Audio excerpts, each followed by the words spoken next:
అసలు పరిశుద్ధాత్మ కొరకు మీరు అడుగుతున్నారా?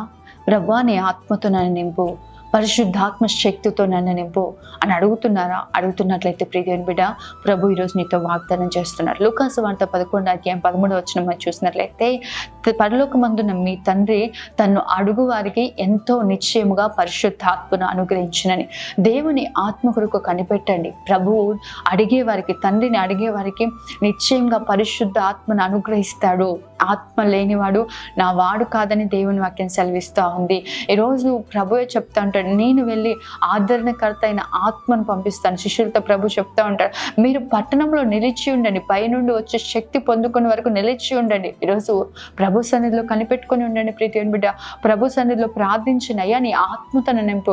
ఆత్మ మనల్ని ఏం చేస్తే తెలుసా? పరిపూర్ణమైన మార్గంలో నడిపిస్తుంది, పరిపూర్ణమైన పరిశుద్ధతలో నడిపిస్తుంది. ప్రభు చిత్తాన్ని చేయగలిగిన వారిగా, ప్రభు ఉద్దేశాలు తెలుసుకోగలిగిన వారిగా ఆత్మ మనల్ని నడిపిస్తుంది. ఈరోజు ఆత్మ నడిపింపు లేకనే చాలా మంది త్రొట్టిల్లిపోతున్నారు, చాలా మంది కూలిపోతున్నారు, కృంగిపోతున్నారు, బలహీనపరచబడుతున్నారు. దేవుని ఆత్మ మీరు పొందుకుంటుండగా ఘనమైన శక్తి మీరు పొందుకొందురుగాక. ఆమేన్. God bless you.